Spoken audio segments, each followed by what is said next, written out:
This segment is dedicated to DOI and the response that they're asking from us for comments. And I'd like to introduce the Rhea, the Assistant Secretary for Policy, Management, and Budget. Please, Rhea.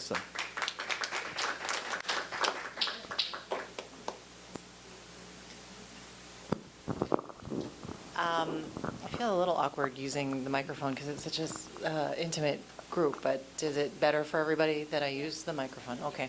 All right. Good.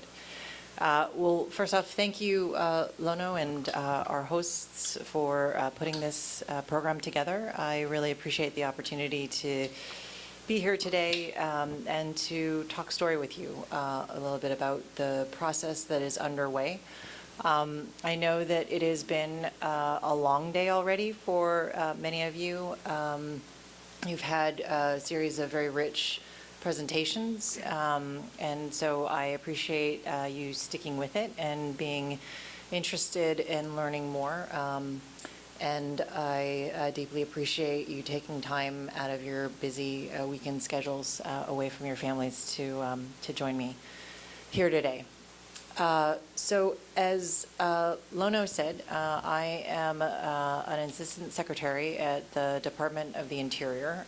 It's a big federal agency with about 70,000 people, and we primarily manage the nation's natural resources. So we manage roughly a third of the nation's landmass, everything from the national parks to the refuges to lands known as the Bureau of Land Management lands. In addition to those responsibilities, we permit and manage the agencies that are responsible for about 20% of the nation's energy generation and energy development. We also manage the vast majority of the Western water resources through the Bureau of Reclamation. But the responsibility that brings me here today is the responsibility that we have to the indigenous people of the United States. And that responsibility is formally recognized in 568 tribal agreements we have with governments all across the country.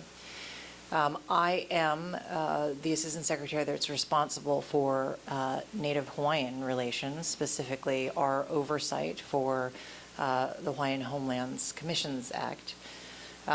This oversight responsibility is in many ways a very unusual one, in that Congress, when they passed the Hawaiian Homes Commission Act in 1920, gave the Department of Interior the oversight authority with basically zero capacity, and then provided that capacity to the state of Hawaii through the Department of Hawaiian Homelands to actually manage the lands, the ceded lands that were destined for Native Hawaiian people.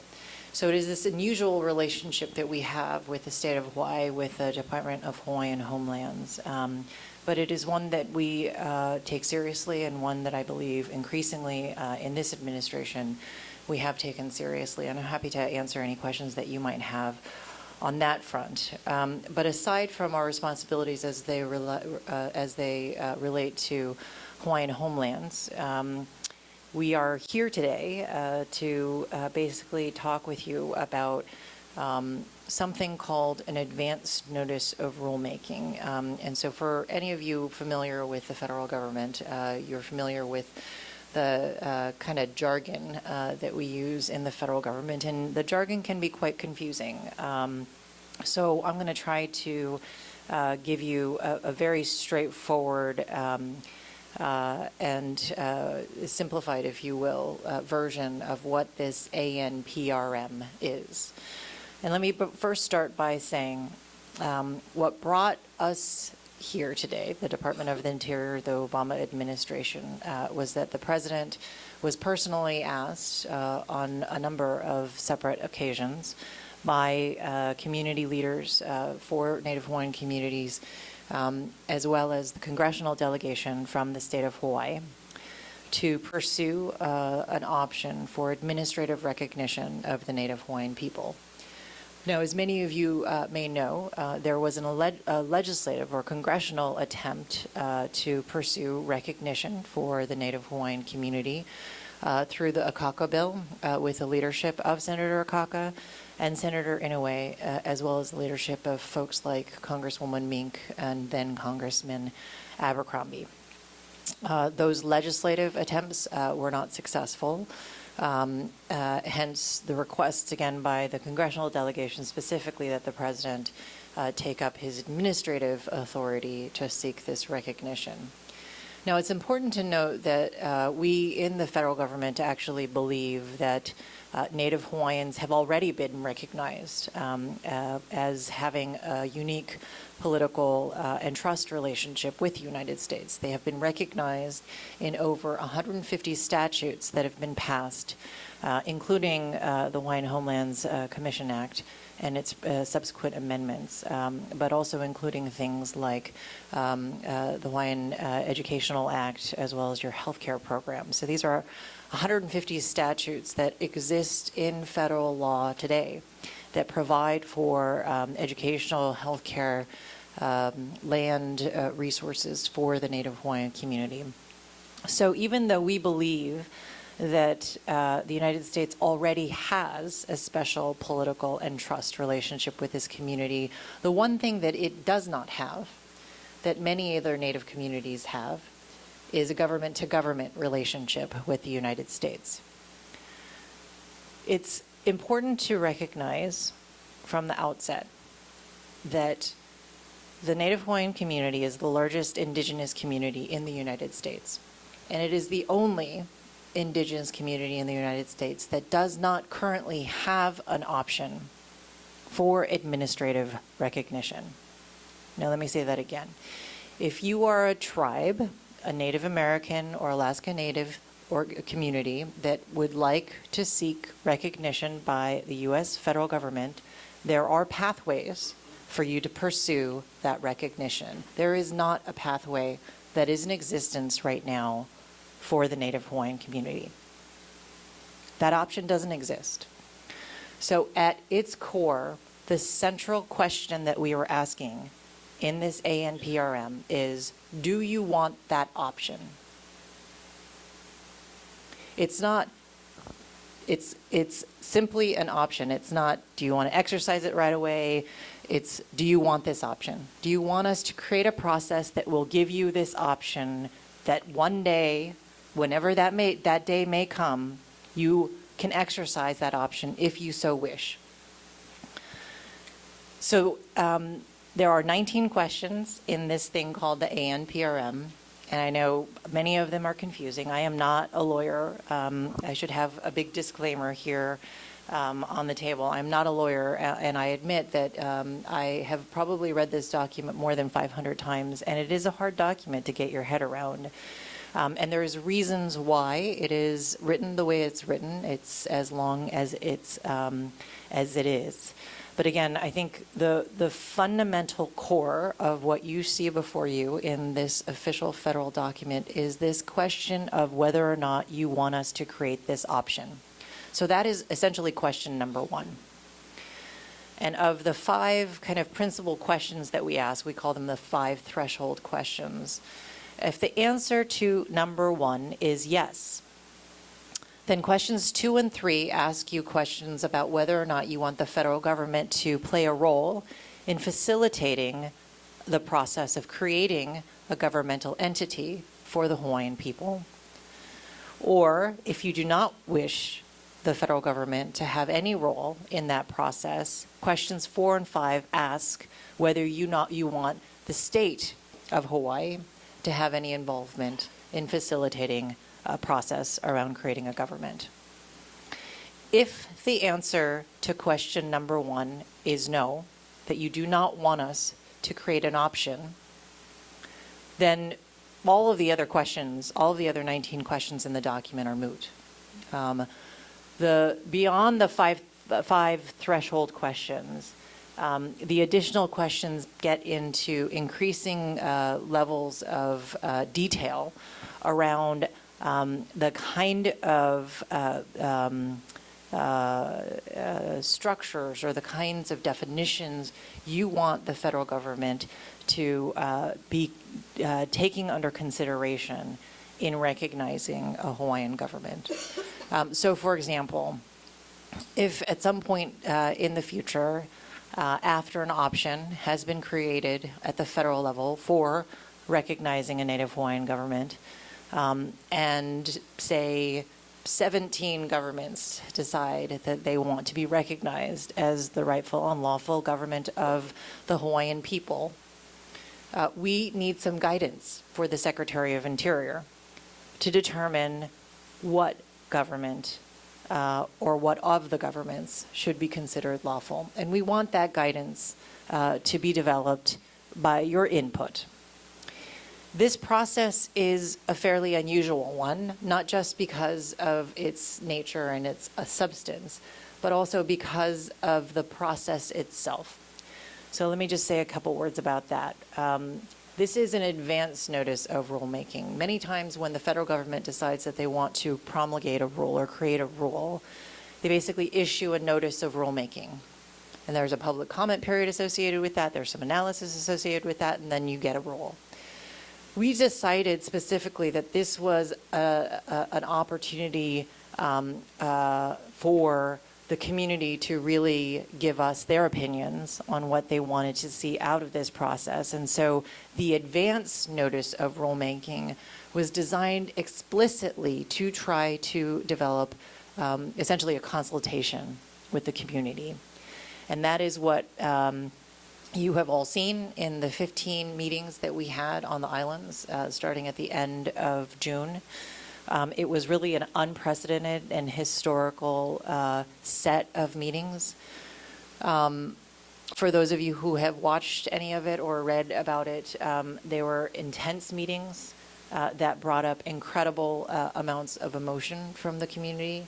And for my colleagues that were with me out on the islands, it was probably one of the most profound experiences we have ever gone through in our professional and personal careers. It was a historic opportunity for us to engage in dialogue, and many could argue that the federal government has actually never engaged in this kind of dialogue with the Native Hawaiian community. And what we've heard through the process and what we continue to hear through the process is that there is more of a need for dialogue, for education, and that in many ways, even though the 15 meetings on all of the islands was an unprecedented sort of thing, there is still more that is needed, and I recognize that. And I apologize for what may be perceived as the either overly complicated nature of this process or the overly rushed nature of this process. Please know that there was no intent behind either trying to make it complicated or trying to make it rushed. We have actually been working on this process for more than a year within the administration across agencies. Look, if I had it to do all over again, I probably would have done it differently. But we are all dealt the kind of situations that we're dealt, and I am still very grateful for the opportunity that we had to have these community meetings, and I'm incredibly grateful to have meetings like this that allow us to have conversations with the mainland Hawaiian community, which we recognize is significant as well and quite interested in this process. So a couple other thoughts coming out of those meetings.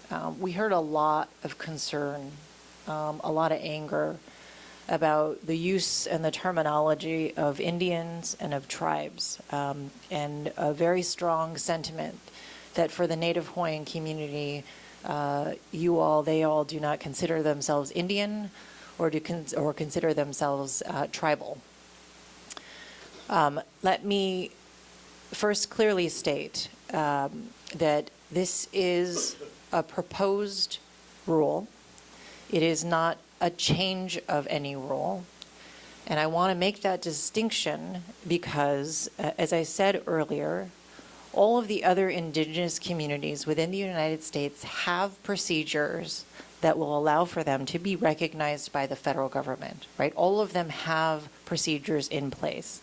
What we are talking about today is the creation of an entirely separate process and procedure specifically for the Native Hawaiian community in recognition of your unique history and culture and existence. So the process will, again, be a tailored process. And the reason why these documents are as long as they are is because this process is a significant one. And we want to make sure that if we establish a process, that it has detailed input from community members themselves. And so, again, I'm happy to answer any questions that you may have about any of the questions or the process itself. A few other thoughts. The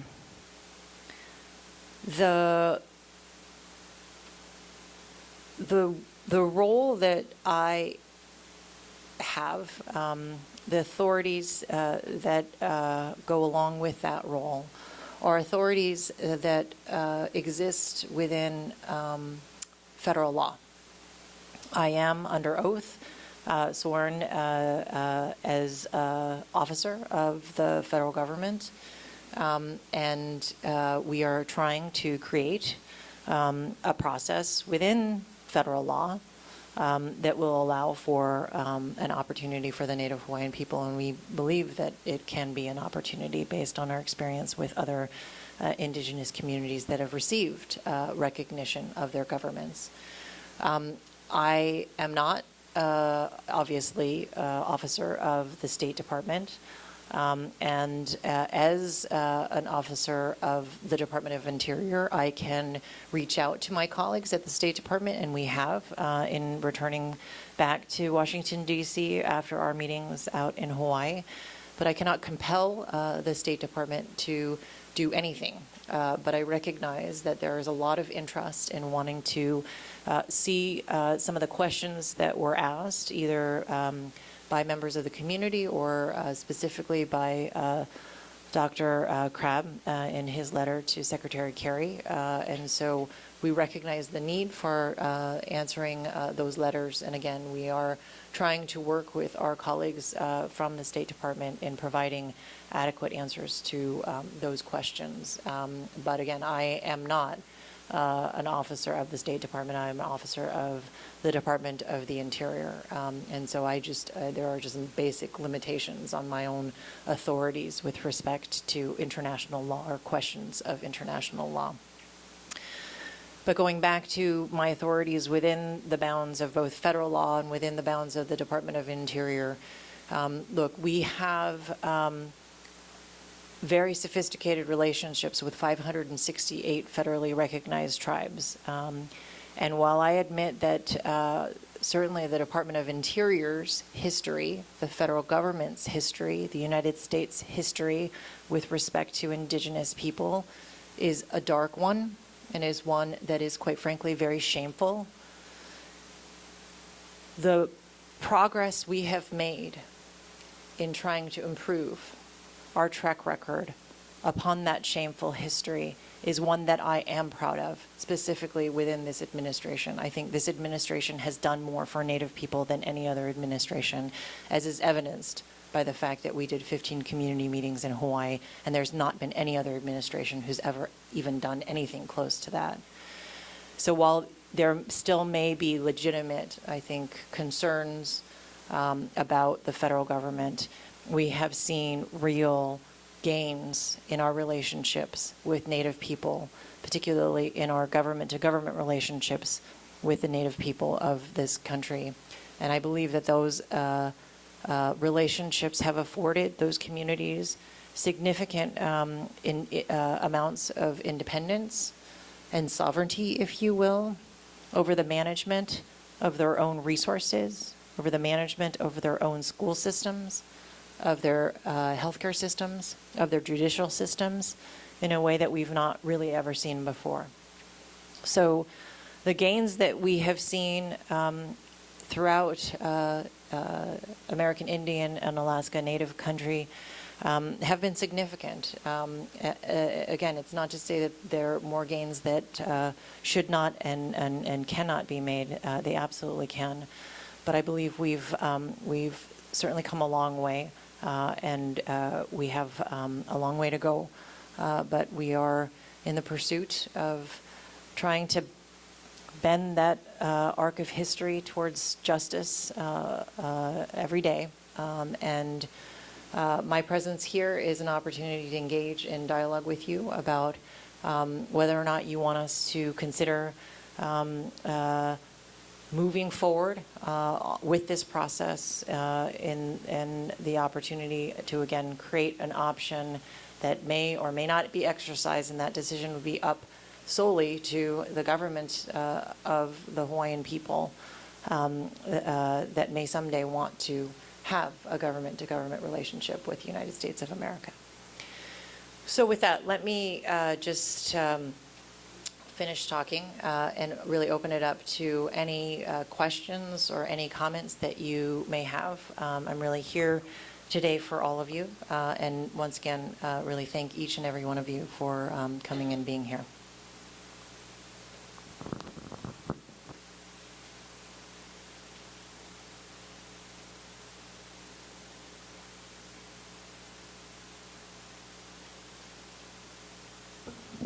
Hi, my name is Ryan Koo. Thank you very much for coming. I know you have a difficult job. With your statement that the federal government is doing more for for Hawaiians than any other administration has done, why are they refusing to answer that question that Kamana'o Crab has posed to the State Department? You said that you talked with the State Department. What are they saying? Because it doesn't make sense to continue to push forward with this program that you're talking about, this rulemaking, until you've answered that question. And if the question's not answered, and you go ahead with this, and then later on they come up with an answer, then all this is null and void. So what is your feeling when you talk to your friends at the State Department as to when are they going to answer this question?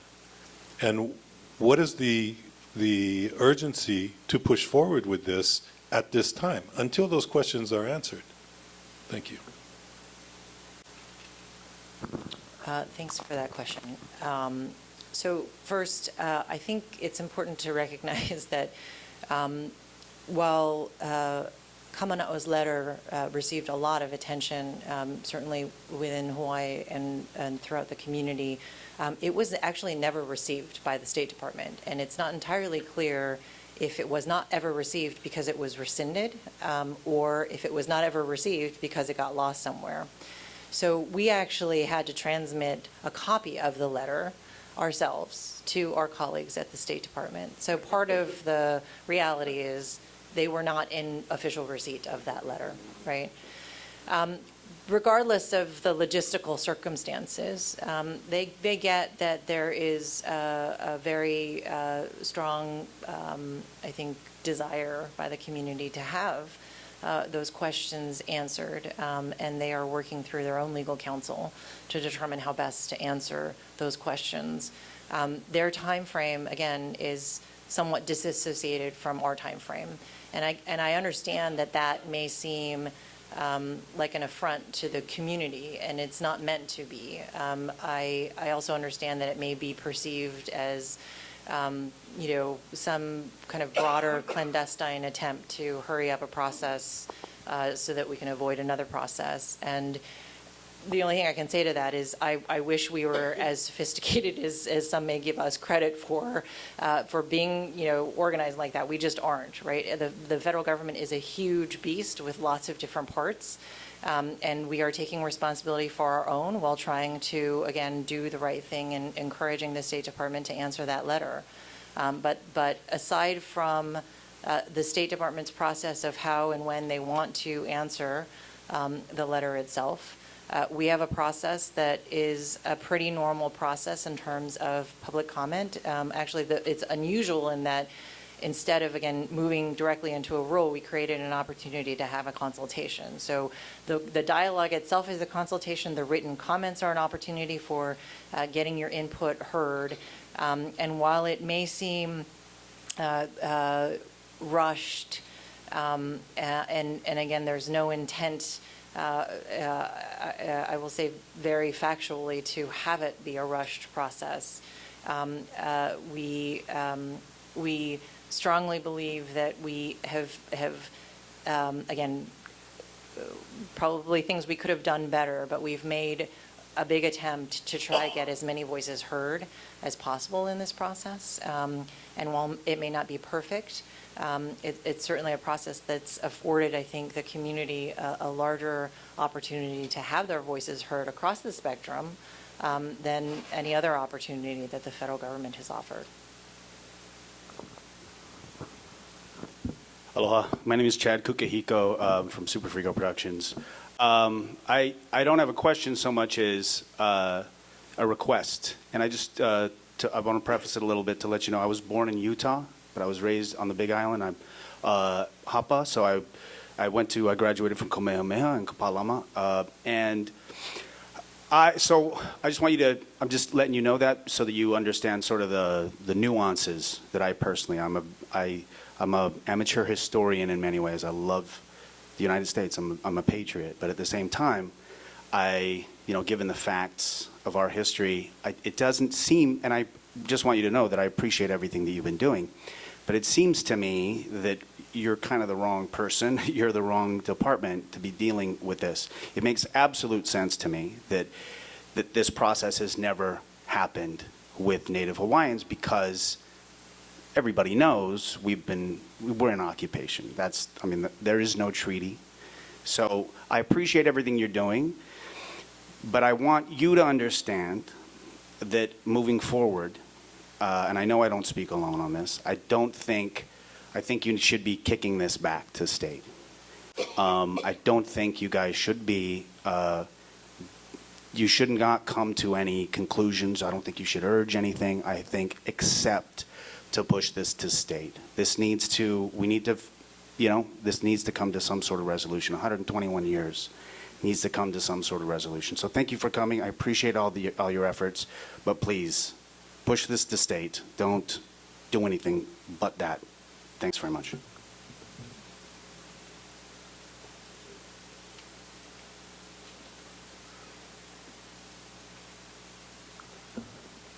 Aloha, Secretary Sa.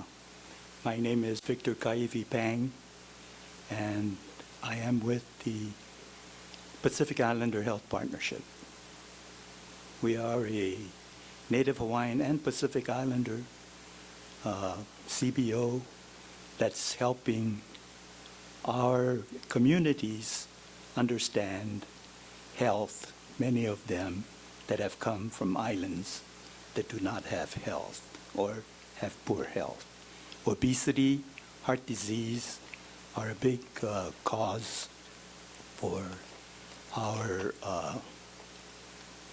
sicknesses.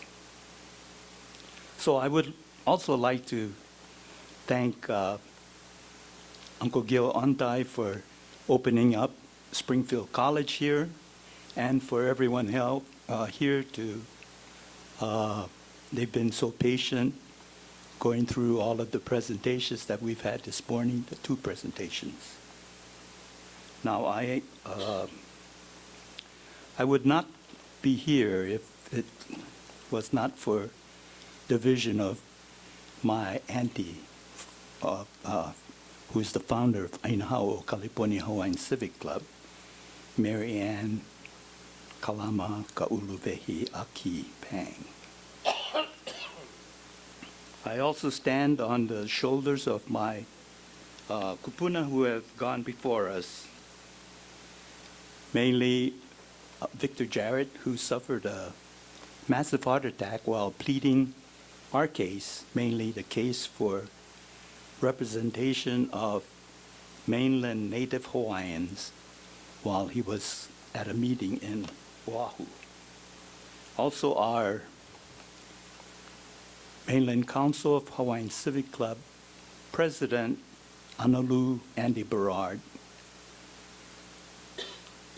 who was our first, when we offered a self-determination and sovereignty workshop at Loyola Marymount in February 1999. I would like to also say that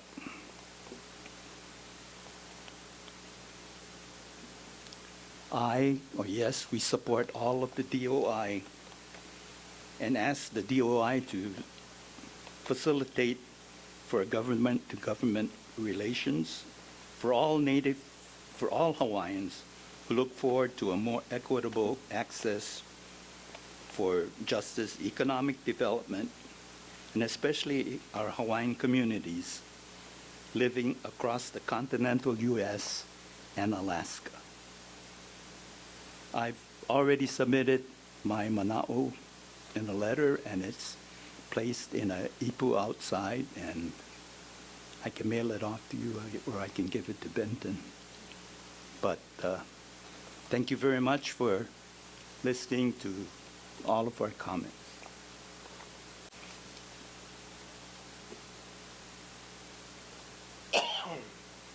Aloha mai kako. I'm Randy Aki. I'm from Oahu. My family's from Maui, from Wai'ehu, Oma'opio, Pulehu, Keanai.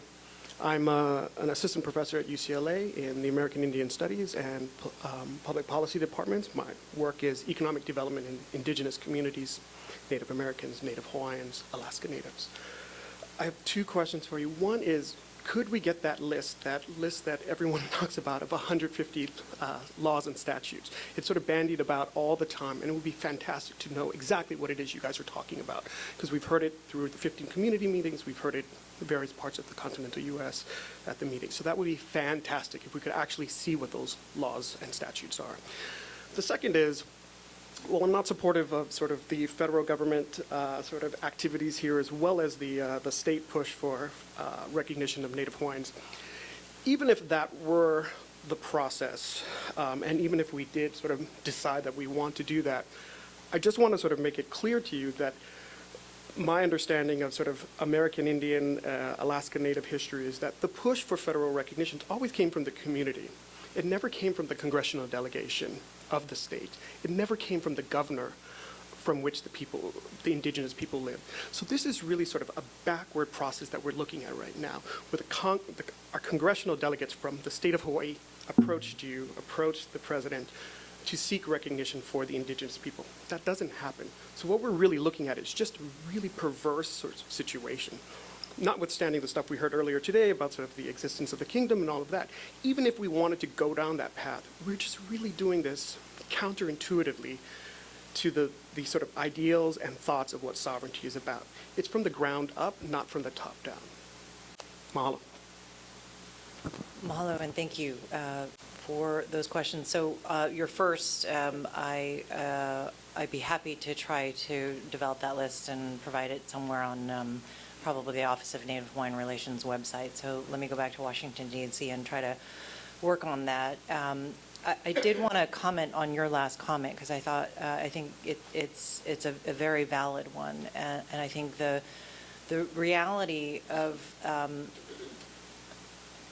what we're dealing with is quite unusual from a variety of different perspectives, not the least of which, again, is the fact that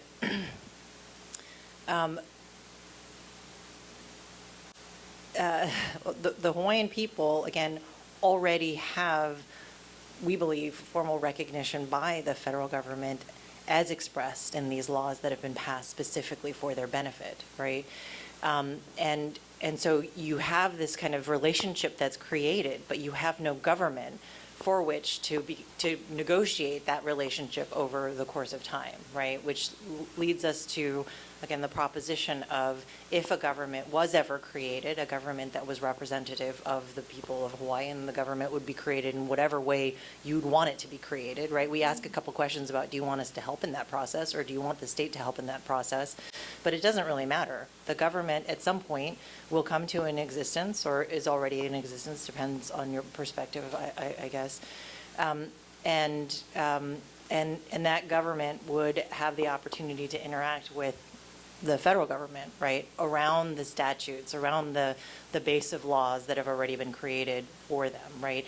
That's an unusual thing that most other tribes don't have, most other indigenous people don't have when they pursue a federal recognition. So you're right that the whole entire thing has shifted in lots of different ways. Most tribes don't have the luxury of actually having those programs and dedicated resources already embedded in statute, already created for them.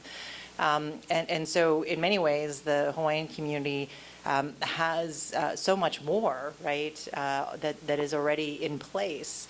And yet, I think the question has been, could there be an enhancement to really driving your own destiny, so to speak, in the creation of a government and in the ability of a government to negotiate about these programs and services for themselves, as opposed to through the intermediaries of the state of Hawaii, which manages your Hawaiian homelands, or through the Office of Hawaiian Affairs, or through the variety of trusts that exist on the island, right? So I think this question of the creation of a government, whether it's through the AHA process that OHA is moving towards, or through some aspect of the Royal Commission process, or through something entirely different. And I will say that the federal government remains neutral as to what it should look like in terms of the creation. The only neutral, the only non-neutral part of where we come from is that we believe it needs to be representative of the people, and we want you to give us some sense of what you think that means, right? What are the contours of what representation mean to you? So that, again, if in fact you ever do want to have recognition by the federal government, we can have some parameters, some criteria, right, that have been identified, that have been vetted by the community themselves over what a legitimate government actually looks like.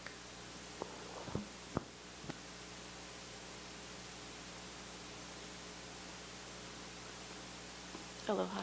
I just want to thank you for coming, and everybody for setting up the meeting. I'm a little nervous. My name is Jeannie Carlin Ku'upu Aloha, Tiana Plaza. And I watched a lot of the DOI meetings in Hawaii. I didn't even know that this was going on. And I thought, oh, they're just a bunch of crazy Hawaiians. Why are they so mad? And then I kept watching and seeing all the anger and the hurt and the pain that the United States government has caused to the Hawaiian people. And I started digging and learning about our history. My daughter's going to take an AP U.S. history class, and there's nothing that mentions anything about Hawaiian history. The stuff that I've been brought up on, it's all lies, unfortunately. And it's not an attack on you, it's just a state of facts. So if you can show me that the Hawaiian Kingdom doesn't exist, then I think we can have a dialogue about federal recognition. But I think that's the first step that needs to happen. And in response to question 1 through 9, I say aole, no, none, not applicable, irrelevant, nothing, and no to all. My no means no. Please don't ever interpret my answer as a maybe or yes. On Hawaiian Independence Day, July 31st, I found my kupuna signatures on the Ku'e petition. I didn't even know that it existed until last month. It made me cry. I have 7 relatives that have their signatures on there. The Hawaiian Kingdom does not need to be reorganized. We don't need approval or consent on a constitution. We already have one. To question 19, you state that the Hawaiian community has been involved in this reorganized, state-facilitated process. Show me the proof. Because I, as well as the majority of Native Hawaiians in the community, both in the islands and on the mainland, have not been involved. I found out about this on the Hawaiian and local politics and on Facebook. So I was pretty upset. I feel stupid. I didn't know anything about what was going on, but I've learned a lot.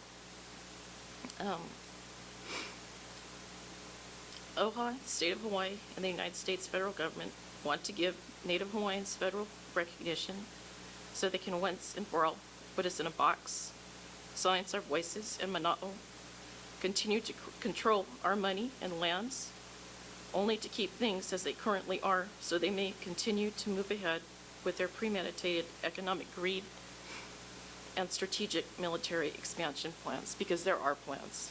I know there are. I know that my kupuna are standing with me, and they're so proud of me, and I'm so proud that they signed that petition.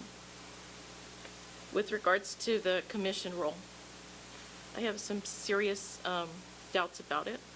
If you read the fine print when signing up on the roll, it states that should Native Hawaiians refuse to sign up on the roll, they risk waiving their right, including their children's and descendants' right, to be legally and politically acknowledged as Native Hawaiians and participate in nation building, including citizenship rights, voting, and potential entitlements.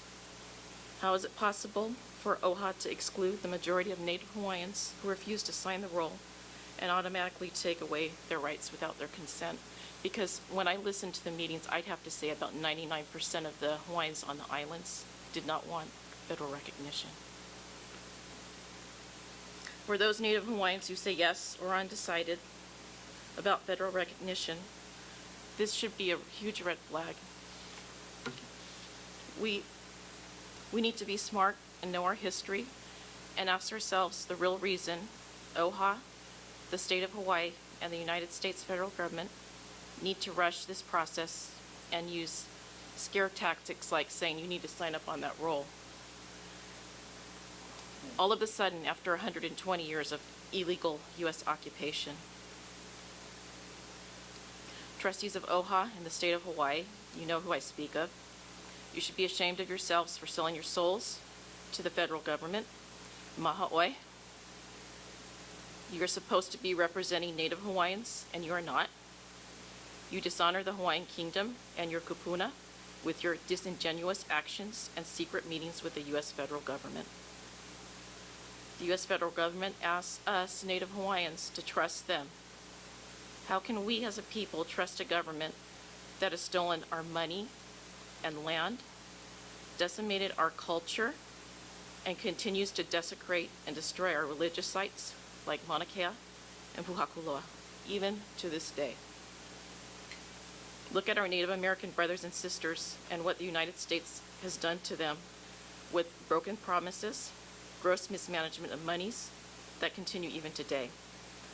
Do you, Native Hawaiians, want this for yourselves? OHA, the state of Hawaii, and the United States federal government are guilty of past, present, and continued manufactures, lies, and deceit. I will never accept the illegal occupation of the Hawaiian kingdom by the United States government. And I speak that from the heart, no disrespect to anybody. I just think it's a real unfortunate thing that has happened, and it makes me think of my kupuna and how sad they must have been when their rights and everything was taken away. When I was being brought up, my father told me that my grandmother was ashamed to be Hawaiian. And my dad has Caucasian Hawaiian, but he's really half Hawaiian. He doesn't have qualify for the blood quantum, so he can never get Hawaiian homestead land. And it's just really frustrating overall about the process of how this is all going on. And I just really think the first question that needs to be answered is, where's the treaty? Because there's no treaty. And you guys are scared because we're asking questions and we're educating ourselves. And I'm going to do that with my kids, and I hope my kids do that with theirs, because I am so angry that I was told all of these lies, and I thought, there's no hope. But after I learned the history, I thought, maybe. And whether something comes of this or not, my ancestry can't be taken away from me. I know who my ancestors are, and I'm proud of them. And that's all I have to say. Thank you.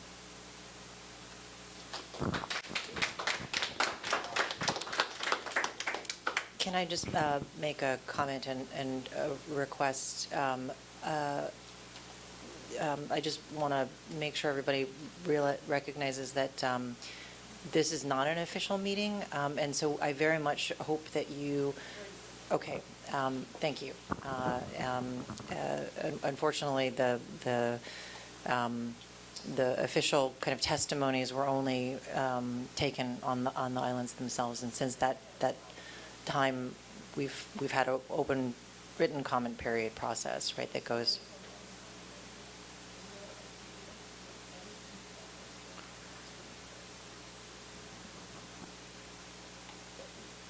Hi, thank you. I likewise watched the meetings in Hawaii. I used to live on Big Island. My name's Rhea Taylor, and while might not be a treaty of annexation, there is a treaty that my ancestor signed with the king of the Hawaiian Islands of the Treaty of Perpetual Friendship. He was the president who signed that. What about that? I mean, are we supposed to ignore that? Yeah. I'm an American, and I thought I was moving to the 50th state.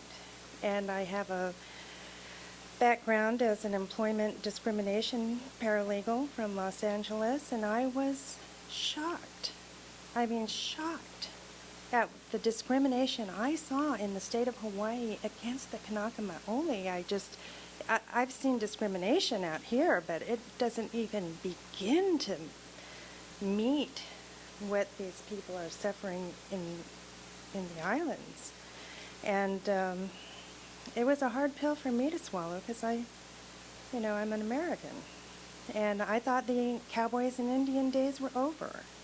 And I know that my fellow Americans of non-Kanaka descent don't know anything about this. They don't know that these hearings are being held. They don't know that the state wants to make the Kanaka equal to an Indian tribe. We don't know anything about this. Nothing. So I think that, as an American citizen with a different perspective, who funds this? Is this our American tax dollars? Why don't we release the elite trusts back to the rightful beneficiaries? My understanding on my research, and I'm no expert, is that the beneficiaries of these trusts are the heirs of the Kingdom of Hawaii. They're not state citizens. They're not, me. I'm not a beneficiary of the allodial title land. What made me leave Hawaii is my brother is a doctor in Hawaii. My roommate became very ill, diagnosed with the Hawaiian syndrome, which is dark skin, inbred genes, bad diet, and diabetes. There was no 6-hour glucose test given to him before he was labeled with that diagnosis. And ultimately, the state and the feds, VA and the state, failed to order dialysis for him when his creatinine level was twice the fatal limit. We came over here suddenly, and he was denied everything by the state of Hawaii.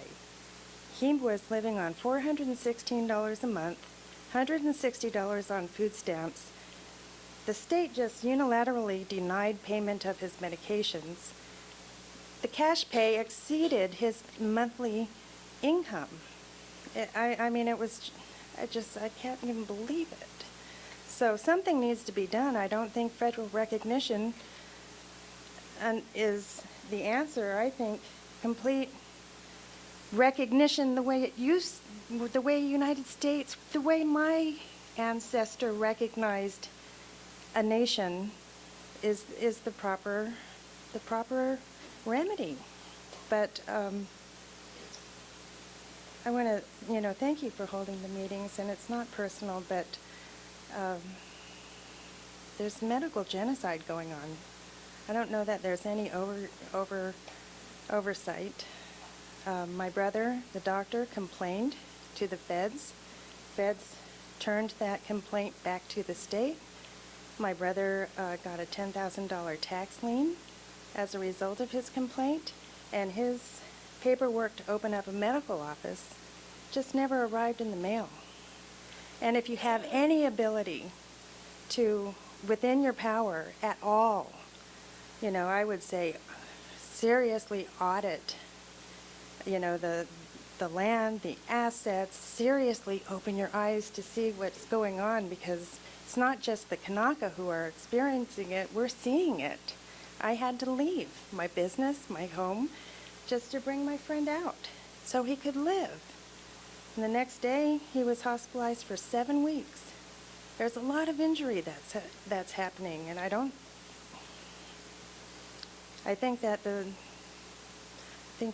question needs to be answered that Dr. Crabb and Dr. Tsai asked. And to ignore this is criminal. But I hope you can do something. Lodial title lands. You know, we have somebody who has kingdom land patents of hundreds of acres who doesn't qualify for low-income housing through the U.S. There are no low-income housing. You know, I mean, all of it, it's all backwards. It's all wrong. And I think the only people who can make it right are the Kanaka and the subjects themselves. So thank you. Aloha, and thank you for being here. Maria, thank you for everything. The person she's talking about is me. I'm a full-blooded Hawaiian. How come I cannot get my treatment at my own home?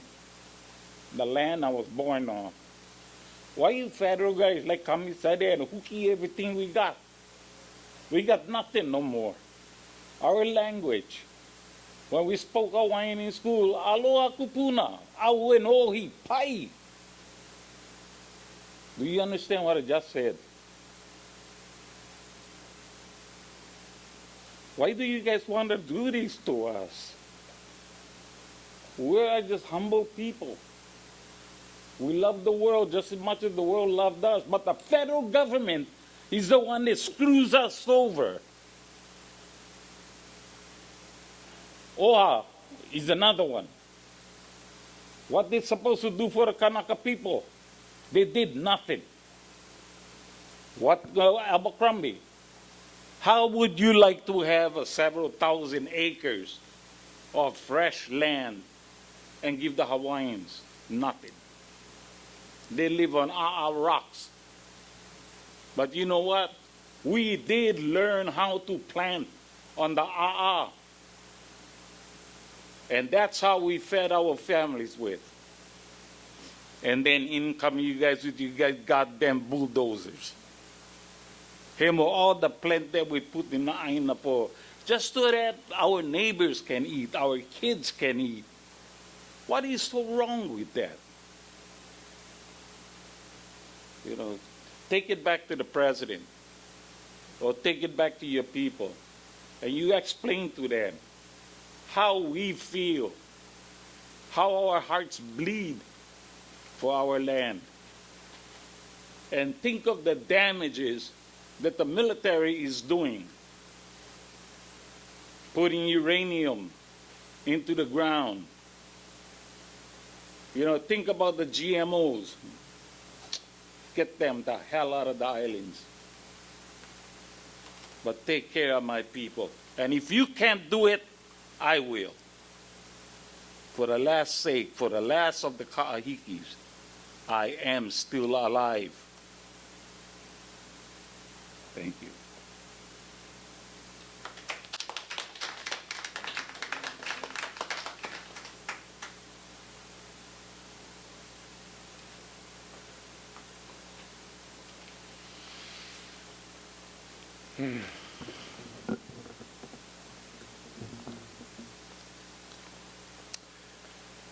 My name is Hanalei P.E. Manuvira, and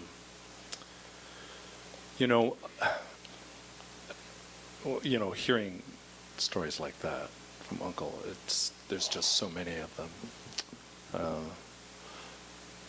I'm sad that OHA is not here today because I think I get that you're only here. There's only so much that you're here to even hear, that you can listen for. I think really the only two things that you can even listen for are, do we want federal recognition or do we want to keep the status quo? Beyond that, beyond the idea of Hawaii being its own independent nation, I think that's beyond your purview. Or, but the problem is that with the Office of Hawaiian Affairs, they're the ones that are driving this federal recognition thing with you. And I think that it's very obvious that it all comes down to money and power. And that's the sad part, because who we are as Kanaka Maoli is being run through this filter of fear of losing entitlements, fear of losing money and power. And the Office of Hawaiian Affairs is the go-between right now. And it's become so obvious and so insulting that they would try and put something like Kana'i Olovalu forward as representing the will of Kanaka Maoli. It is such a manipulated process that they would even say that they have 120,000, 25,000 signatures, which they do not. It's manipulated. And they're using that to somehow leverage the fact that if you're Hawaiian enough, if you're on this list, and you'll be included in this federal recognition process unless you're not on this list. And so essentially trying to tell us which ones of us are Hawaiian enough. And that's been so much what's been going on for the last 121 years with the federal government. It's sad. It's just so sad. So as the Department of the Interior, again, can only listen for whether we want federal recognition or to keep the status quo, to me, the way that that translates is, do you want federal recognition? Which means, look, how about we're going to let you paint the walls of the jail cell that you're in and even move the furniture around? Maybe get some new furniture. That's the federal recognition piece. Or let's keep the status quo, which means you're just going to keep the jail cell the way that it is. You're going to have a great view between the bars, but you're still going to be in jail. Which is the difficulty of, I get why you're here, is because we, especially after Keanu Sai's presentation, thankfully, are getting to what this is all really about, which is we are a nation that still exists. And now I get that there's a lot of fear for a lot of people in this room that are saying, hey, federal recognition, yes, yes, yes, DOI. But again, I think it's because of money. I think it's because of the fear of losing money, entitlement money. And I get that. I mean, I'm not naive enough to think that that's not an important thing. I get it. But the Office of Hawaii, okay, so as I am a psychologist. I've been a psychologist for 25 years, and I've worked with lots of different people with lots of different problems in lots of different ways. But my job with people is to get fired. My job is to work with people, help them achieve their independence, their personal independence, and then fire me. That to me is what OHA should be doing, is to help Kanaka Maoli get on their feet, become independent in whatever sense of the word, what that means, and say, now go. But they're not. It would be like me keeping a client and saying, oh, no, you got to stay with me because I need to make more money. I need to keep my income going. That to me is what OHA is doing. And they are in cahoots with you to do that. And so that for me is so, it just breaks my heart. because it is so, it's just so not who we are. And so Office of Hawaiian Affairs, CNHA, SCHAA, and I even, and I'm sorry, I'm going to say this, but, for whatever ways that the Hawaiian Civic Club is in on that also, it's like, please, please, please.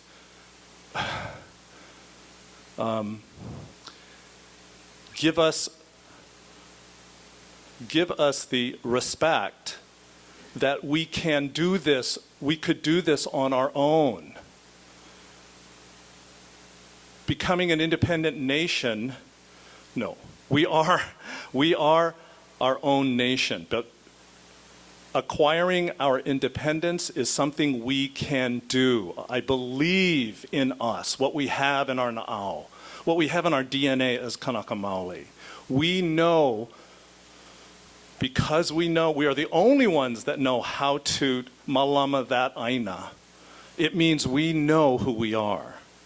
And that is what gives us the power to govern ourselves.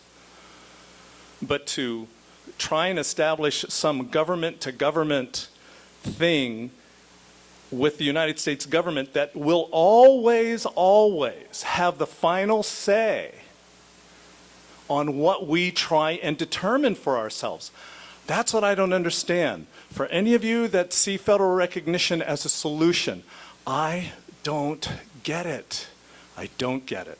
I don't get how you don't see that at some point, somewhere along the way, they're going to say, you can do this, and you can do that.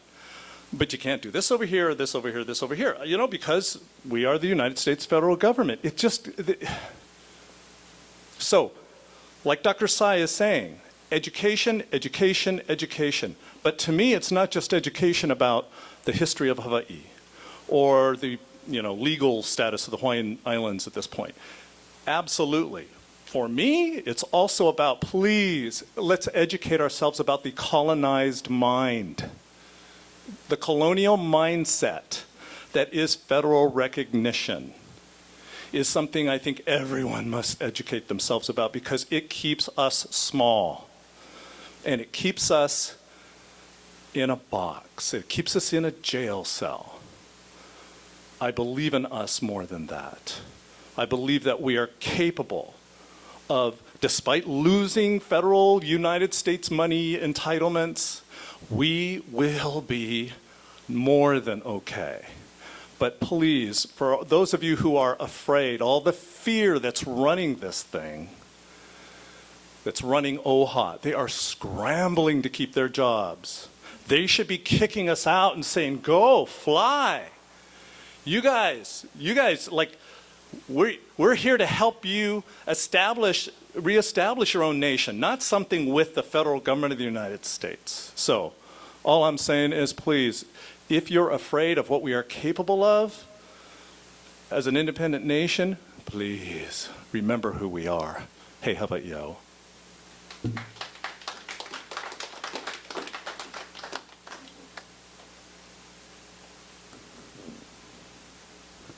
Aloha.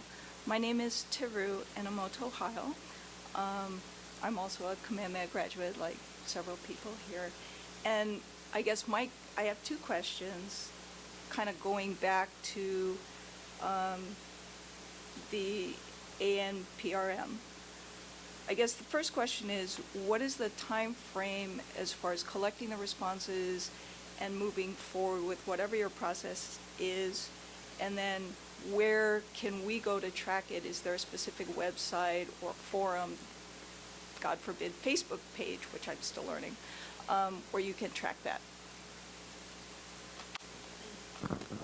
So the official comment period goes until August 19th. Again, those who have offered testimony, please make sure you provide that, if you could, so that it can get into the official record. Once the public comment period closes, then we will go into a period of time of analysis. So it's not just a simple, how many yays and how many nays. Many of the comments, obviously the comments in the testimonies on the island were very rich, right? So it's an analysis of actually what people said. throughout all of it, as well as the written comments that we've gotten in since we've come back from Hawaii. We suspect that will take some time. And at the end of that analysis period, the Secretary of the Interior will have to make a determination whether or not to proceed or not to proceed, right? So if she makes the decision not to proceed, then that's it. The process is done. If she makes a decision to proceed, then we would be looking at another, we would be looking at a formal rulemaking process. So there would be a whole additional public comment period associated with the formal rulemaking process, an initial set of analyses that needs to take place after the public comment period, and then the promulgation of a final rule as published in the Federal Register. So, if we don't decide to move forward, that's probably 6 months away. If we do decide to move forward, the sum total of the process could be a couple years. And then in terms of how to get updates, it's a very good question. I don't think we have a great way of keeping the community informed, although the public comments are, I think, available on reg.gov. You can actually see all of the comments that have been registered. So there's a public piece of that.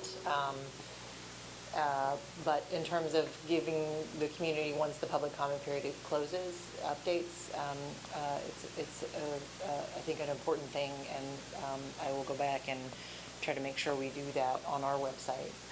Again, the specific Office of Native Hawaiian Relations for the Department of Interior.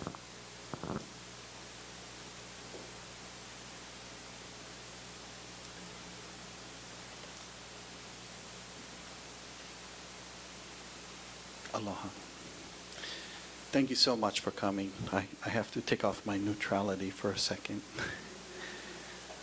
I have a question for you pertaining to the oversight or the powers within the Department of Interior.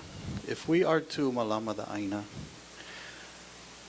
what if the new government that gets established wants to go beyond the jurisdiction of Department of Interior, which through my understanding does not include the lands except for those set aside for Hawaiian homestead lands? What happens if the new Hawaiian government wants to exceed that?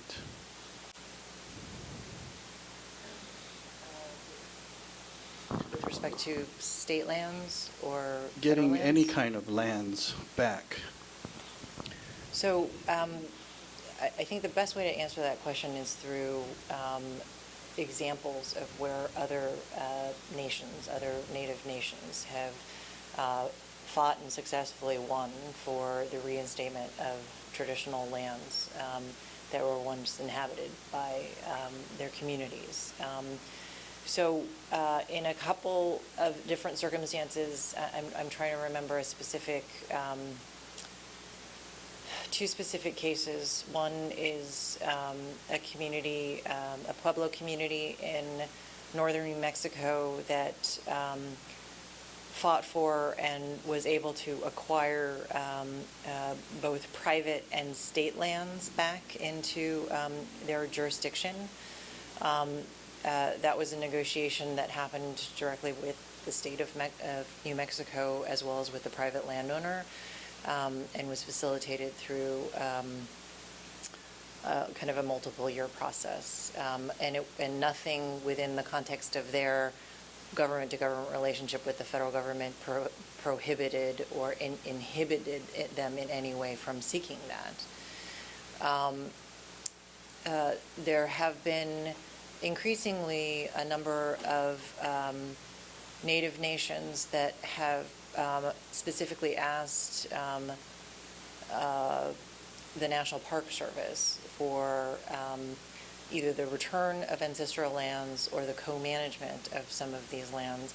It's a little bit more complicated because national parks, for the most part, are created out of legislation. So there's a whole kind of piece of legislation that's associated with that.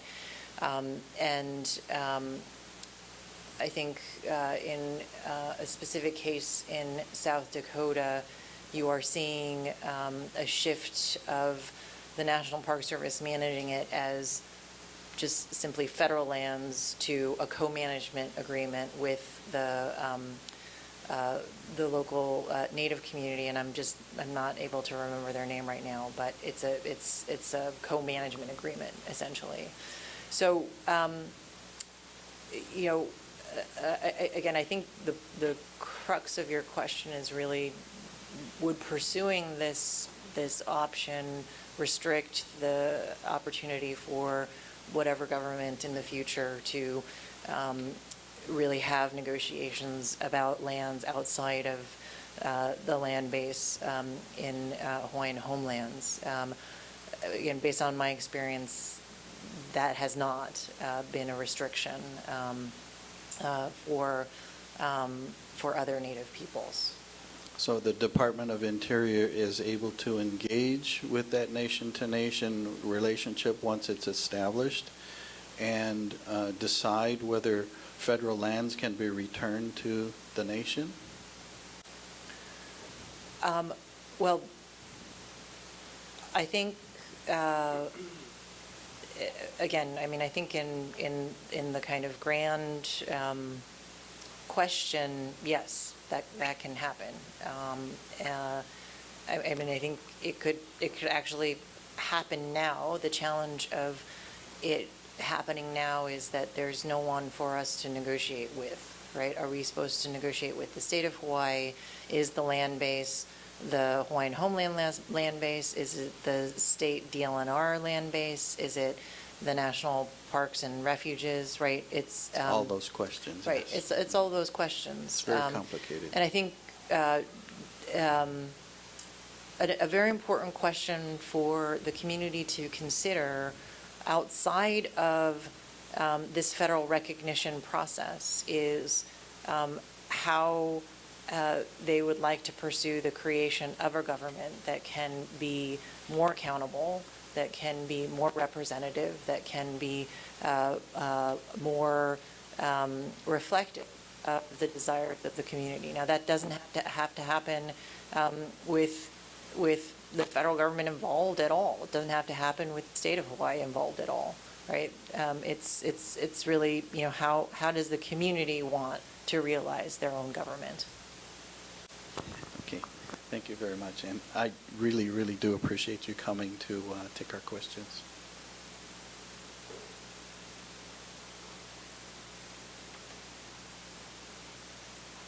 Aloha. My name is Dr. Keanu Sai, and I too want to thank you for coming. You know, as a political scientist, I do understand how government works.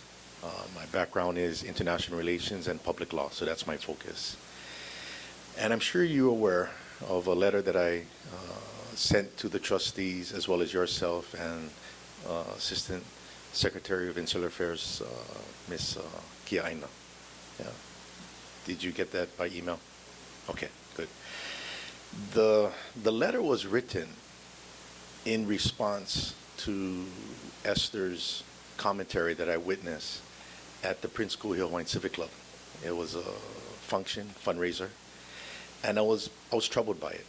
You know, I was troubled by it because I do understand what it is to be in the executive branch, and that how policies are implemented, but most of all, how policies are centralized, you know, to the top. Her statement that she made, aside from the other issues that I pointed on in the letter, that Hawaii's sovereignty is overthrown in 1893, I took that as a position statement out of the executive branch. Yeah, whether a policy stem from that as to what's currently going on. So I took it strictly from that standpoint. Now, I'm fully aware of Dr. Kamana'o's letter, and it's not picking a side. It's merely asking a question. Yeah. And for those matters that took place after he returned from Washington, D.C., and everybody knows what happened, there was an attempt to politically derail it. Okay. I was very thankful that you shared what you shared, that you folks have been speaking to the State Department in raising that issue, because I think it's a very serious issue, and it's just answering the question. Now, I do understand how the Office of Legal Counsel works in the Department of Justice, and that they can take requests not only from the State Department, but any federal agency on legal matters. And as you stated, you're not an attorney yourself, but you can make requests, or the Department of Interior can make requests to address these issues. Dr. Kamana'opono's letter was strictly to the Secretary of State, but not asking the Secretary of State for the answer, but rather asking the Secretary of State to go to the Office of Legal Counsel to provide that answer, which they are more than capable of doing. That's their responsibility as Assistant Attorney Generals. Okay. My particular letter was to the Department of Interior, in particular Esther Kiaina as the Assistant Secretary, in response to what she said. So I'm just following through with that aspect. I do know that the State Department has that ability to request, but I also know that the Department of Interior has that ability to request. Could I ask, in response to this request, could you state that a request will be made from the Department of Interior to the Office of Legal Counsel, Department of Justice, to answer the question?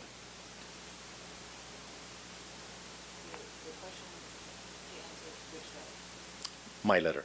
Yeah, you already spoke to Dr. Kamana'o's letter. My letter was the letter to Assistant Secretary of Insular Affairs, Esther Kiaina, that I can assume, again, correct me on procedures, I would assume as an Assistant Secretary, she is more than capable of asking that question in her capacity as the Assistant Secretary. She doesn't need to go to the chain of command, unless that's the procedure. If that is, if you can clarify that. I just wanted to know, will she provide that request to the Office of Legal Counsel? So I appreciate the question, and I hope that you can appreciate me not wanting to answer for Esther. Sure. I think it would be inappropriate for me to do so.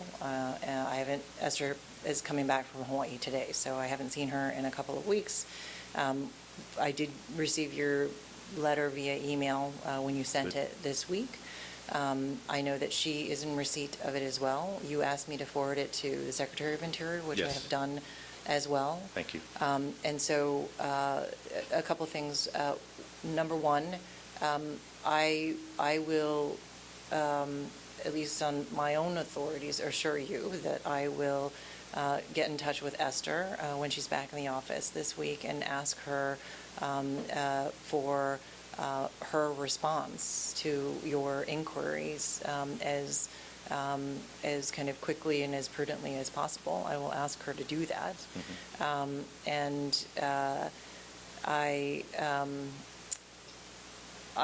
Again, I would imagine that the response that you're seeking is a response directly to your request to her. So I think she needs to be the primary. Sure, I mean, voice absolutely. And again, it's procedural. I'm very much into protocol. I'm a retired captain, so I know how things operate. I just wanted to make sure that the DOI will be following on Esther's request by me to submit to the Office of Legal Counsel evidence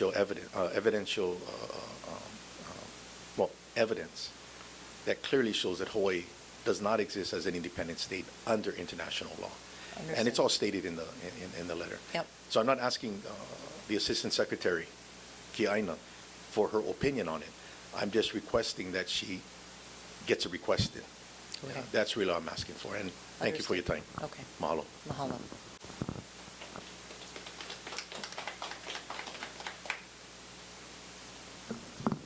Aloha mai kako. My name is Charlene Kastner, and I am the Pelekekena for Ainaha o Kalipuni, Hawaiian Civic Club here in Orange County. And thank you so much for coming. Many of us here, and this is only my opinion, but I have heard it from others, we feel like we are overlooked for a lot of things that are happening in the islands. But our hearts and our values, are from that Aina, and so we really do care on what's going on. And when we found out that the town halls were happening, 15 on the islands. And there were, I believe there were 5 that were on tribal lands here. We felt that we were overlooked. So it's just wonderful that you're here to hear us as Hawaiians. And I wanted to thank Uncle Gil for letting us have this place again. And then to Lono for coordinating all of this. And then also to Dr. Ke'anusai, who continues to educate us. And it is very important that we get education.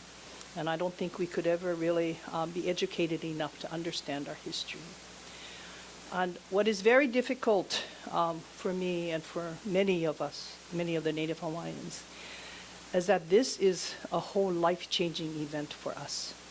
You know, for many, many years, we never knew anything about our history. And it was never taught to us in school. And every time we asked, it was, you don't need to know. I wanted to learn Olelo Hawaii when I was a little girl. My grandparents, especially my grandma, spoke Hawaiian. But I was told I didn't need to learn that. Learn English. You don't need to learn Hawaiian. So that's what we did. We all learned English. And if you go back to the missionaries in the early 1800s, that's what was told to the Hawaiians back then. And they were also told that if you don't learn the Western ways, the Western civilization, you will never make it in this world.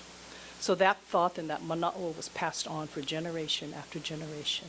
And I am so thankful to George Helm and others back to the 1970s who said, you know, if we don't do anything about our culture, we definitely will lose it all. And I went to school at the same time that George Helm went to school. He went to St. Louis, a boys' school. I went to Sacred Heart. So we were brother-sister schools.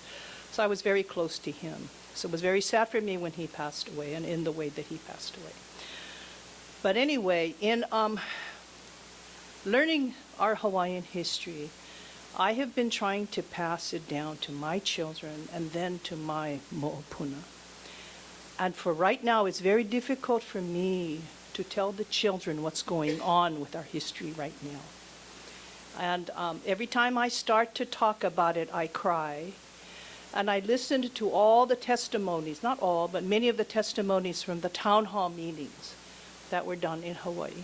And I cry when I hear that because I feel the pain and the hurt of so many of our kupuna. And I feel I had to just walk away from so many, but I always went back because I wanted to hear what they all had to say. And I feel here today from many of you. And I think we all just have to work together because we don't know what the future of the Native Hawaiians are.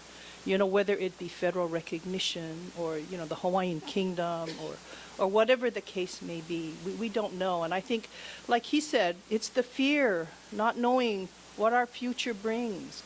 Not only that, it's the entitlements. Are we losing all of these entitlements? These are the things that sustain us. And then for all of us here on the mainland, what about us? A lot of these things are items that affect people in Hawaii. But what about us here on the mainland? You know, my children are American. They're Native Hawaiians. They're Americans. So with all the changes made, does that mean that I no longer will be an American? You know, Native Hawaiian, maybe I'm an alien. I'll be different from my own children. So that really, really hurts.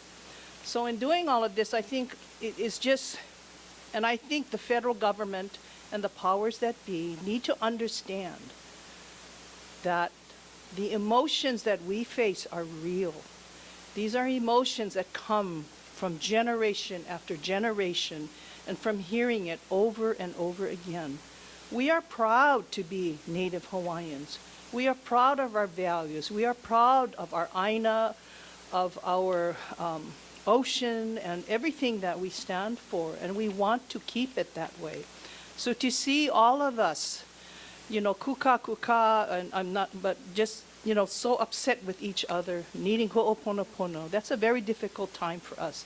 So this is life-changing events for us. You look back to the late 1800s, you look at the Ku'e petition. Like she mentioned, she found her kupuna and her ohana, and I did too, and I cried when I saw those signatures, because that meant something to me, and it meant something to them at the time. And our mo'opuna and generations to come 50, 100 years from now, they're going to be reading about all of this. So whatever comes from all of this is going to be part of Hawaiian history, and it will be part of what our Mo'opuna and our descendants, will be living with from years to come. So the decisions that are made within all of this are really big decisions that will affect many, many lives. And so my plea is that we all have to think about what it is our future is going to be. And what really also concerns me is the fact that when these decisions are made, what percentage of Native Hawaiians will be making these decisions for the future of the Native Hawaiians themselves? If people don't go out, if we have a very small percentage going out to vote, does that small percentage make up all of our minds and make our decisions? So what we need to do is we need to get educated, like Dr. Sai said, so that we can go and we can vote and we can, make the best informed decisions so that we know that's the best thing for the Native Hawaiians, not only in Hawaii, but all over the world. And I just think we just have to work together. We have to keep talking. We have to keep meeting like this. And, the timelines, I wish they wouldn't rush anything. This isn't something that, okay, so for 3 or 4 months we're going to teach you and then you make a decision. Has to be, it has to take time so that we all know, we all understand, so then we do vote on what our nation's going to be like. We're all very comfortable of what it is. So that's all I have to say. Mahalo.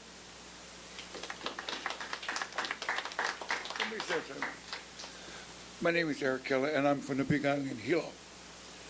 When I was raised, we had in a 3-bedroom house, 28 of us living there. We live off the land, from the ocean. So I can be Hawaiian as can be. How long a time are you guys going to give us? I've said this 50 years ago. 50 years ago to my people. I heard all this bickering. They wanted this, they want that, they want this. All the people, right? There's a fisherman's story that there's a bucket with a'ama. A'ama is the crab. And the crab crawls up the bucket, the other person pulls it down. Okay, there's a fisherman. I think that's a Japanese interpretation. That's why they say the Hawaiian people, they have all this hui. Living up here, I say, is like a stew pot. Our government just confused the Hawaiians. Just 2 weeks ago, I was in Hilo, in Hawaii. My nephew said they were in Honolulu for the interior. From Hilo, they represent Hilo. They came down to Hilo. And the point here is, it's the same thing what I hear here. It's the same thing. Everybody, how long did God come and tell us we're going to live 120 years? No. We're here today and gone tomorrow. Walk down the stairs. How you know we're going to be here? How do you know? I hear them say, there's no time. The only time we got is God's time. And I was blessed. God is kind to me. Kind to me and my family. How much time do we have? 50 years ago, I told my people, you know what I told them? I said, go after the money, the kala. Forget everything else. Go after the money. Be recognized and go after the money. There's money there. I heard you say the government give my people. Oh, Hawaiian, what? What? What? I go home, I go to Kyokaha, I go to Pane'ewa. And Pane'ewa, where my sister lives, at a nice, beautiful place. That is, whoever bought the Hawaiian land and put this beautiful house. They have no telephone posts, everything is underground. I keep telling my people, last week I told them, you folks should have a home like that. You should live like that. That's where the Hawaii should have. They have the money. They have the kala. They have Walmart sitting on the land. They have McDonald's. They have Target and all these people. From where? From here, America. Well, God bless America. Thank you to be under the flag of America, the power of America. But when will you folks give back to what God gave us, Hawaii? Everybody talk about everything else, but they forgot God. What God gave us. Define what is birthright. You first tell me what the definition of birthright. If I went over into a foreign land and the terrorists caught me or anybody else as we saw, they'll come after and try to rescue me. So what is a birthright? We are birthright. That's a gift that our kupuna gave Hawaiians like me. And I thank the Lord that I'm pure Hawaiian. My children is half Hawaiian. And now they have children. And they have children's children. I'm 72. How long more you think I'm going to hear? This is my first meeting, sister. My first meeting here. I've never been in something like this. But here everybody should talk. Wahako, walao, olelo. Talk real big. No. So like, get the money. You guys get the money. We got a lot of city land, Kaneohe, Waikiki, and all that. I'm not brilliant. I'm not good enough to eat the crumbs on the... Where's Uncle? He's 85 years old. He went home. Get the money. You guys get the money. All this thing is, oh, we're going to stretch it out. We're going to do this. Everybody talk big. What are you talking big for? I don't have time. Like my buddy told me, oh, we're going to do this for our children. Why wait for our grandchildren? Do it now, while we're alive. When I'm strong, so I can enjoy something.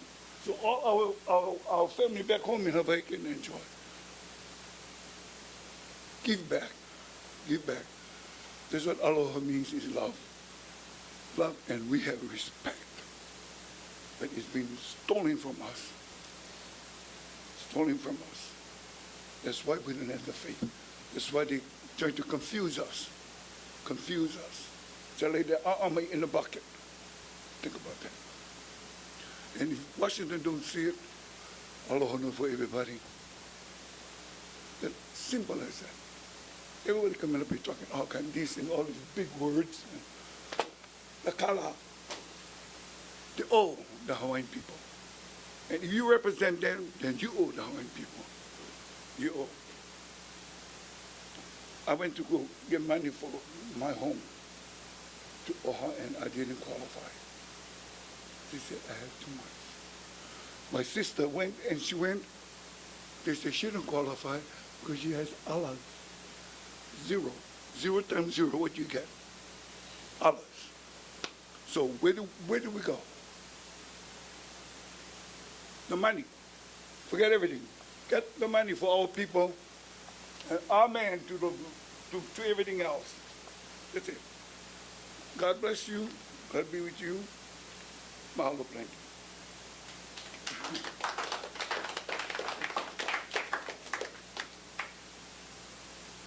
The Secretary has to get to the airport, so this is going to have to be the last comment.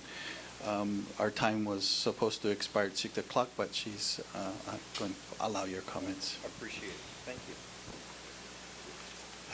I got to read it out. My name is Gavino Luia Keave Polico Tiano. Ole not only to all the questions. I mean, I should not even be interpreted in any other way, shape, or form. I'm here to represent my makuahine and my kupunas and give voice to those who were supportive of the Hawaiian Kingdom. I come to you today as a man who proudly served in the United States Air Force, and I supporter of the United States government. However, I can no longer ignore or keep silence about the illegal overthrow of the Hawaiian Kingdom by the United States for the sole reason of economic, great strategic military purpose. The United States illegally took over the Hawaiian Kingdom against the wishes of our Queen and people. The majority of its citizens, both Native Hawaiian and Native-like, signed a Kui petition against annexation. As a result, and my great-grandparents and my great signed their signature from Ka'u, Hawaii, and in Honolulu, Hawaii, Oahu. This can be found in the petition. With the illegal overthrow of the Hawaiian Kingdom also came premeditated attempt to destroy the Hawaiian culture. The Hawaiian language was forbidden from being spoken. The hula was banned, considered evil. Hawaiian religion belief were undermined and taken over by Christians. Hawaiian religious sites were desecrated and continue to be to this very day. And because of this policy instituted not only by big business and the United States government, many Hawaiians consider themselves inferior to the occupying colonists. Hawaiians were told that there were only 3 races to choose from. You were either Caucasian, Negroid, or Mongoloid. Therefore, from what I heard, many Hawaiians chose to put down Caucasian, with Hawaiian being a subcategory. Because of this policy, many Hawaiians today, including myself, are ineligible for Hawaiian homestead land under the United States government. The mandate that one must be 50% or more to be eligible for homeland. This policy continues to be perpetrated by DHHL and OHA. Does it make me less Hawaiian for being 3/8 Hawaiian or 5/8 Hawaiian? The ultimate result of this policy have caused many Hawaiians to have concept of poor self-worth, poor education, overwhelming poverty. There are more Hawaiians living in poverty today under the illegal occupation of the United States than any time in American history, truly undermining the very fabric of our Hawaiian culture. Today, Hawaiians have to fight for each and every privilege which should have given them right under the Hawaiian Kingdom. We are not Native Americans. We are not tribes. We are citizens of the Hawaiian Kingdom. We want only what is right and what is just under the United States Constitution, law, and international law. I speak with respect to all those present here that these issues can and should be resolved so that once again our Hawaiian Kingdom can be recognized and flourish. Thank you.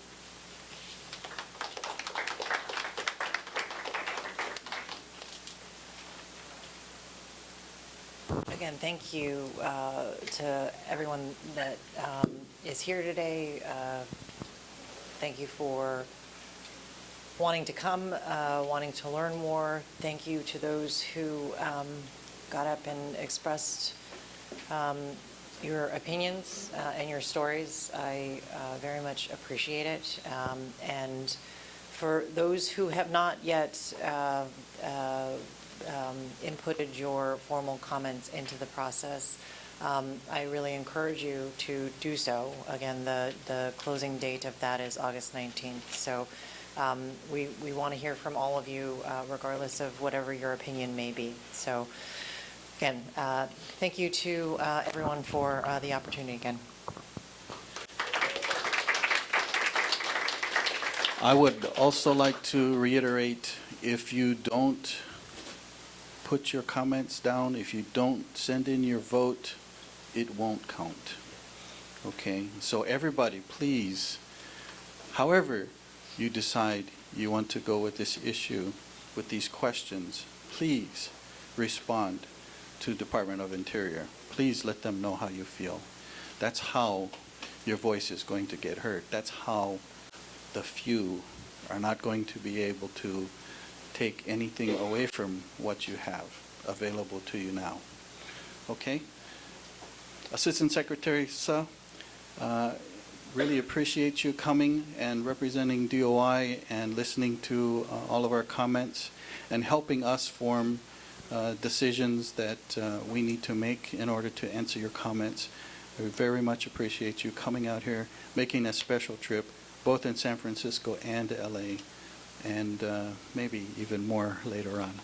We'll see. But we do want to continue these, and we do need to keep our community informed. And however Department of Interior would like to engage with us, we offer a seat at the table. We would like things to be fair and equitable so that everybody has an opportunity to hear and understand where our people are coming from, where they came from, and where they're going. So thank you very much again for coming.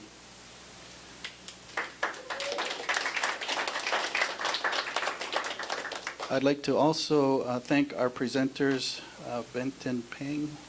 He was just here a second ago. Oh, I don't have janitorial duties tonight. Oh, wow, that's nice. And Dr. Keanu Sai, mahalo for you guys. Gil Antai and Springfield College, mahalo, mahalo, mahalo. Kaha Ika Panoa Kaliponi Hawaiian Civic Club, Auntie Sharon Paulo, mahalo. Ainahao Kaliponi Hawaiian Civic Club, Charlene Kasner, and all your crew for all of their kokua. Kavayo Pua. Yes. Mahalo to you for the beautiful leis. They smell very nice. Pacific Island Health Partnership, Auntie Jane and Uncle Victor, mahalo very much. Uncle Matt, Auntie D, mahalo for the sound system, and for Chad Kahiko, Denton Akai Kukahiko, Kalamai, and Keno Kanoa Hali.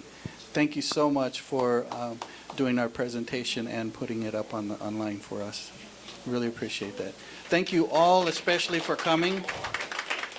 Please pass on to everybody that you know that we have these issues before our community and we can't let them go. This is our time. This is our opportunity. Time to step up. Time to paddle. We're all already in the canoe. We need to figure out which way we're going, okay? And get together and start paddling, okay? Mahalo.